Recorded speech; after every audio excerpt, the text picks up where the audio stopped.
Assalamualaikum warahmatullahi wabarakatuh. Anak-anak, kita buka buku temanya, tema 3, subtema 2, pembelajaran 4 sampai 6. Di sini kita belajar tentang keberagaman makhluk hidup di lingkungan kita. Anak-anak, pembelajaran 4 kita belajar tentang menjaga keseimbangan lingkungan. Lingkungan yang ada di sekitar kita terbentuk dari proses alam dan buatan. Nah, anak-anak, banyak manfaat yang kita peroleh dari alam. Manusia berhak menikmati alam, ya, dan seisinya.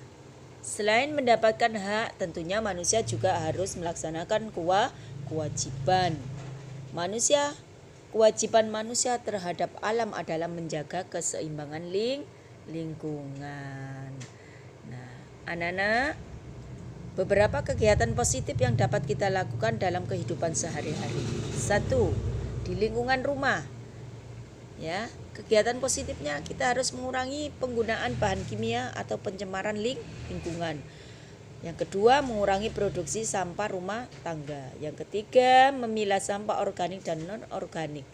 Yang keempat, menghemat penggunaan kertas. Yang kelima, menghindari pemborosan bahan bakar. Yang keenam, menghemat penggunaan air. Dan yang ketujuh, menghemat penggunaan listrik. Nah, anak-anak, selanjutnya di lingkungan masyarakat, ya, bijak dalam bercocok tanam. Yang kedua, melakukan reboisasi. Yang ketiga, menjaga kelestarian hutan. Yang keempat, melindungi satwa langka. Nah, anak-anak, itulah upaya keseimbangan dalam menjaga lingkungan. Nah, selanjutnya anak-anak, kita belajar tentang bentuk-bentuk wawancara. Kemarin kamu sudah belajar tentang wawancara. Nah, sekarang kita ulang lagi. Wawancara merupakan percakapan antara dua orang atau lebih yang berlangsung, ya, anak-anak. Tujuan wawancara adalah untuk mendapatkan info yang tepat dari narasumber. Nah, bentuk dan jenis wawancara. Wawancara berita dilakukan untuk mencari bahan berita. Yang kedua, wawancara dengan pertanyaan yang sudah disiapkan terlebih dahulu.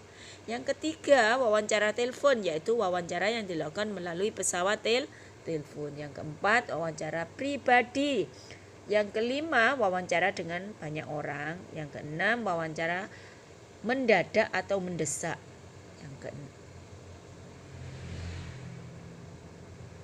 Yang ketujuh, wawancara kelompok, di mana serombongan pewawancara mewawancari seseorang. Nah, anak-anak, jenis wawancara ditinjau dari segi pelaksanaannya. 1. Wawancara bebas.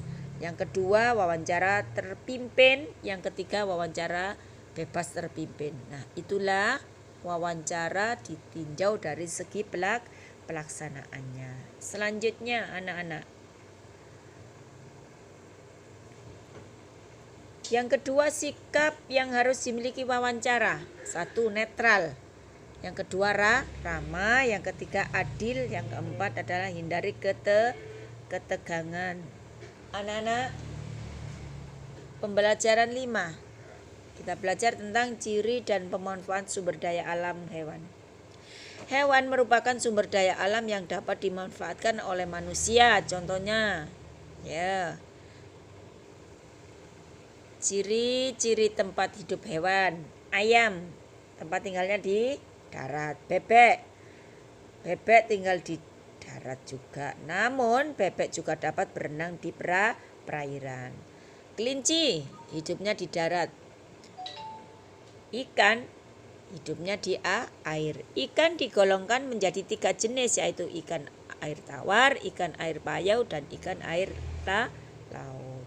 Selanjutnya, anak-anak, kita belajar tentang apresiasi terhadap karya mozaik. Tentunya kalian masih ingat, ya, kemarin sudah belajar karya seni tentang apresiasi karya mozaik. Ya. Apa itu apresiasi, anak-anak? Apresiasi seni adalah suatu penilaian terhadap karya seni, mulai dari mengenal, menilai, dan menghargai makna atau nilai-nilai yang terkandung dalam karya seni tersebut. Apa tujuannya? Untuk membangun karya agar kedepannya lebih baik. Nah, selanjutnya Nana, kita lanjutkan pembelajaran 6. Pelestarian hewan langka. Nah, anak-anak, proses pelestarian hewan langka ini bertujuan untuk mempertahankan kehidupan spesies hewan yang makin sedikit. Hal ini sesuai kenyataan di lapangan bahwa ada beberapa jenis hewan atau binatang yang makin sulit dijumpai, ya. Bahkan ada beberapa jenis binatang yang sudah musnah, tidak dijumpai di alam bebas. Anak-anak, jenis-jenis binatang tersebut, ya, mari kita penting bagi kehidupan manusia, ya, bagi kehidupan kita, ya.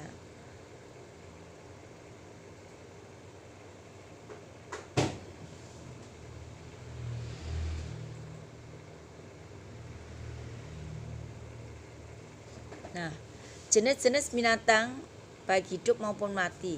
Keberadaan hewan sangat penting bagi kehidupan manusia, di antaranya sumber belajar guna menambah ilmu pengetahuan tentang kehidupan. Ya. Yang kedua, dimanfaatkan sebagai bahan obat-obatan yang berasal dari hewan. Yang ketiga, menjaga keseimbangan lingkungan dan alam sekitar. Nah, selanjutnya anak-anak, upaya pelestarian hewan dan tumbuhan langka. 1. Menjaga keseimbangan ekosistem agar kehidupan di muka bumi ini tetap berjalan dengan baik. Yang kedua, melestarikan keanekaragaman hayati yang bermanfaat bagi ilmu pengetahuan dan masyarakat. Yang ketiga, menciptakan lingkungan nyaman dan mengurangi pencemaran udara dengan tumbuhnya beberapa pohon.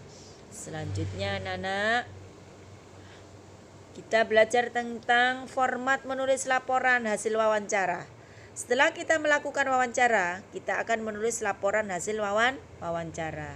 Yang pertama, formatnya tentang latar belakang.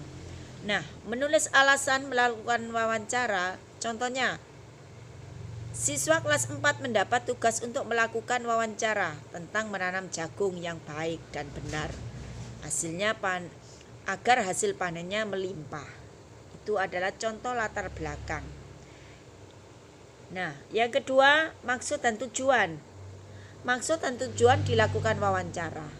Contoh tujuannya dari kegiatan ini adalah untuk menggali informasi lebih lanjut dan mempercepat, ya,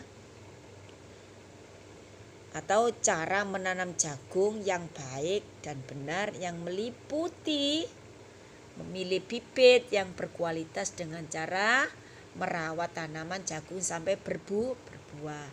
Dan yang ketiga, topik wawancara atau menulis topik wawancara. Yang keempat, waktu dan tempat kegiatan, ya.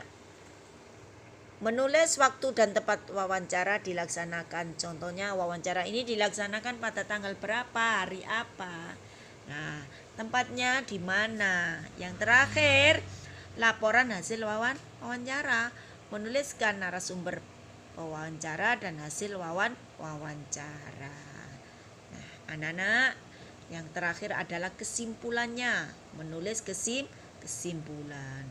Untuk itu anak-anak, pelajaran tema 3, subtema 2 pembelajaran 4 sampai 6 saya cukupkan sampai di sini. Semoga kalian semua dapat memahaminya dan menjadi ilmu yang bermanfaat. Amin ya robbal alamin.